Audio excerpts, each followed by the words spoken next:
আমি সূরাতু বনী ইসরাইলের 70 নম্বর আয়াত তেলাওয়াত করেছি। এই আয়াতের আলোকে কিছু কথা আমি আপনাদের সামনে বলি।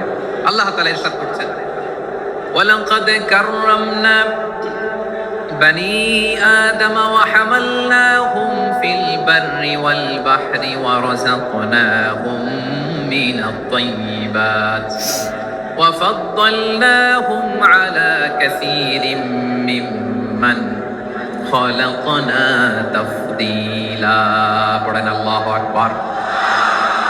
রব্বুল আলামিন বলেন, ওয়ালাকাদ কাররামনা বনী আদম, আমি বনী আদমকে সম্মানিত করেছি, বনী আদমকে মর্যাদা দিয়েছি। ওয়া হামালনাহুম ফিল বাররি ওয়াল বাহর, বনী আদমকে জলে স্থলে স্থলে এবং সমুদ্রে চলাচলের বাহন দিয়েছি। ওয়া রাযাকনাহুম মিনাত তাইয়্যিবাত, তাদেরকে পবিত্র রিজিকের বন্দোবস্ত করেছি। ওয়া ফাদ্দালনাহুম আলা কাসীরিম মিম্মান খালাকনা তাফদীলা, আর আমি আল্লাহ যাদেরকে সৃষ্টি করেছি তাদের মধ্য থেকে বনী আদমকে আমি শ্রেষ্ঠ বানিয়েছি। আমরা শ্রেষ্ঠ, আমরা আশরাফুল মাখলুকাত। আমরা কি এই যে এমনি চিল্লাচিল্লি করে জিজ্ঞেস করলে বলে না, আমরা আশরাফুল মাখলুকাত। আমরা কি শ্রেষ্ঠ, সবার চেয়ে সেরা। আমাদের মতো করে আল্লাহ কাউকে বানায় নাই। দুই পায়ে ভর করে শির দ্বারা এরকম স্ট্যান্ড রেখে মাথা উঁচু করে দাঁড়াতে পারে এরকম কোন প্রাণী পৃথিবীতে আছে? এজন্য আল্লাহ বলেন, ওয়ালাকাদ কাররামনা বনী আদম, আমি বনী আদমকে সম্মানিত করেছি, তাদেরকে আমি মর্যাদা দিয়েছি। তাদেরকে আমি যত মর্যাদা দিয়েছি আমার কোন সৃষ্টিকে এত মর্যাদা দেই নাই। পড়েন সুবহানাল্লাহ। I have dignified the status of the sons of Adam, আদমের সব সন্তানের মর্যাদা আমি বাড়িয়েছি। আল্লাহ এখানে বলেননি ওয়ালাকাদ কাররামনাল মুমিনিন, আমি মুমিনের মর্যাদা বাড়িয়েছি, বলেছেন? আল্লাহ এখানে বলেন নাই ওয়ালাকাদ কাররামনাল মুসলিমিন, আমি মুসলিমের মর্যাদা বাড়িয়েছি। আল্লাহ বলেছেন ওয়ালাকাদ কাররামনা বনী আদম, আমি বনী আদমের সম্মান বাড়িয়েছি। হোক সে মুমিন কিংবা কাফের, মুসলিম কিংবা মুশরিক, আস্তিক কিংবা নাস্তিক, আরব কিংবা অনারব, যেই হোক না কেন আদম সন্তান সবগুলার মর্যাদা বাড়ায় দিয়েছে কে? সবার মর্যাদা আল্লাহ বাড়িয়েছে। মানুষ হিসেবে মর্যাদা, বিশ্বনবী সাল্লাল্লাহু আলাইহি ওয়াসাল্লাম ইহুদির লাশ দেখে দাঁড়িয়ে গেলেন। কাল্লাশ, আমার যশোরের ভাইরা আওয়াজ করে বলুন কাল্লাশ।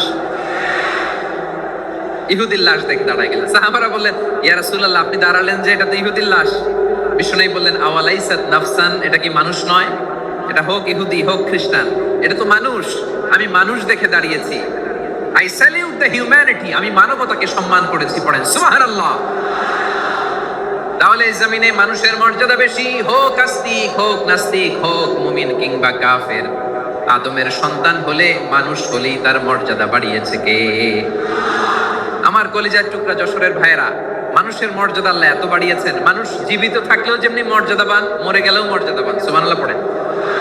মানুষ মরে গেলে এই ডেড বডিটা কি হয়? পচে যায়, গলে যায়, মাটির সাথে মিশে যায়। তাই বলে আপনি ডেড বডির সাথে যাচ্ছে তাই করতে পারবেন না। পারবেন? কেউ যদি অন্যায় করে তাকে যদি আপনি শাস্তির আওতায় আনেন, যা মনে চায় করতে পারবেন না। তারা আগুন দিয়ে পোড়াতে পারবেন না, নাক কাটতে পারবেন না, কান কাটতে পারবেন না, অঙ্গ বিকৃতি করতে পারবেন না। কারণ মানব জাতির মর্যাদা স্বয়ং দিয়েছে কে? ডেড বডি পচে যাবে, গলে যাবে। তারপরে ইসলাম বলে না, খবরদার, এই মরা লাশটারও একটা মর্যাদা আছে না নাই?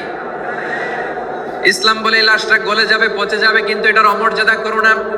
কর্পূর দিয়ে, খেজুর পাতা দিয়ে, এটাকে ওয়ার্ম ওয়াটার দিয়ে, গরম পানি দিয়ে ধৌত করো। সাদা শুভ্র ধবধবে কাপড় দিয়ে লাশটাকে তুমি কভার করো। তারপরে খাটিয়ার মধ্যে লাশটাকে রেখে বিশাল একটা প্রোগ্রাম করো, একটা ফিউনারাল প্রোগ্রাম করো।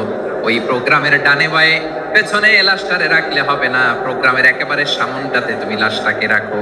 সুবহানাল্লাহ। একটা ফিউনারাল প্রোগ্রাম করতে হবে, তাকে শেষ বিদায় জানাতে হবে, যেটাকে আমরা জানাজা বলি। কি বলি? জানাজা মানে মাইয়েতের জন্য দোয়া, তার জন্য দোয়া করা হয়। তাকে একটা সিস্টেমেটিক অর্ডারে কবরে রাখা হয়, সুন্দরভাবে সেটাকে কবরস্থ করা হয়, মাটি দেয়া হয়, পানি দেয়া হয়। তার মানে মরে গেলেও মানুষের সম্মান বাড়ায় দিয়েছে কে? এজন্য আল্লাহ বললেন ওয়ালাকাদ কাররামনা বনী আদম, বনী আদমের সম্মান মর্যাদা আমি আল্লাহ বাড়িয়ে দিয়েছি। মানুষের সম্মানে তুমি কখনো আঘাত করো না, ঠিক কি না? তাহলে ভাই, প্রথম মেসেজ হচ্ছে the first and foremost message tonight to the people of Jasur. আল্লাহ বলেন, I have dignified the status of son of Adam, আমি বনী আদম সবার মর্যাদা বাড়িয়ে দিয়েছি। হোক আস্তিক নাস্তিক, হোক কাফের কিংবা মুশরিক, তার মর্যাদা বাড়াই দিছে কে? যখন বন্যা হয় আমরা ত্রাণ নিয়ে যাই, আমরা শুধু মুসলমানদেরকে ত্রাণ দেই নাকি? হ্যাঁ, আমরা মুসলমানকেও দেই, অমুসলমানকেও দেই, হিন্দুকেও দেই, বৌদ্ধকেও দেই। যেখানেই মানবতা বিপন্ন সেখানে ইসলামের হেল্পিং হ্যান্ড আছে না নাই? সুবহানাল্লাহ, কি দিন আমরা পেয়েছি, কি বিধান আমরা পেয়েছি। ওয়ালাকাদ কাররামনা বনি আদম, আমি বনি আদমকে সম্মানিত করেছি। এরপর আল্লাহ বললেন ওয়া হামালনাহুম ফিল বাররি ওয়াল বাহর, মানুষকে স্থলে এবং সমুদ্রে চলাচলের বাহন আমি দিয়েছি। স্থলে কিভাবে চলবে, জলে কিভাবে চলবে, এই বাহনের ব্যবস্থা করেছে কে? এই জেনজি, এই সামড়া, ইরাম করতেছো কিসের জন্য? হ্যাঁ, ইরাম করলে চলবি? হ্যাঁ, বস বস বস বস, আওয়াজ করতেছো কেন? দিবা না, কথা বলতে দিবা না আমাকে? তো এইটা বুঝি তোমাদের ভালোবাসার নমুনা? তোমাদের ভালোবাসার কারণে যদি আমি কোথাও দাঁড়াতেই না পারি, কোথাও বসতে না পারি, কোথাও দুটা কথা বলতে না পারি, এই ভালোবাসা দিয়ে কি হবে আমার? বরং ঘামতে ঘামতে ঘর্মাক্ত হব, রক্তাক্ত হব। কিন্তু সেন্ট্রাল থেকে, সেন্ট্রালি যে ইনস্ট্রাকশন আসবে সেই ইনস্ট্রাকশনের এক চুল আমরা ডানে বায়ে যাব না। এইটা গণজাগরণের জন্য এইটা দরকার, ইসলামী বিপ্লবের জন্য এইটা দরকার। তো আধা ঘন্টা ধরে যদি তোমাদেরকে থামানোই না যায়, এই লস্কর দিয়ে আমি কি করব? আল্লাহর ওয়াস্তে নো নো নো স্লোগান, চুপচাপ একেবারে আমার দিকে তাকাও। আল্লাহ বললেন ওয়া হামালনাহুম ফিল বাররি ওয়াল বাহর, জলে স্থলে আমি চলাচলের যানবাহনের ব্যবস্থা করেছি। আমরা স্থলে ঘোড়ার উপরে চড়ি, উটের উপরে চড়ি, গাড়ির উপরে চড়ি। এই যে গাড়ির ইঞ্জিন বানাইছি আমরা, এটার মেধা দিয়েছে কে? আবার সাগরের মধ্যে আমরা নৌযান, জলযান, বড় বড় জাহাজ দিয়ে এক মহাদেশ থেকে আরেক মহাদেশ যাই, এক দেশ থেকে মালামাল গুলো আরেক দেশে পাঠাই। সাগরের ভেতরে নৌকাগুলোরে ধরে রাখলো কে?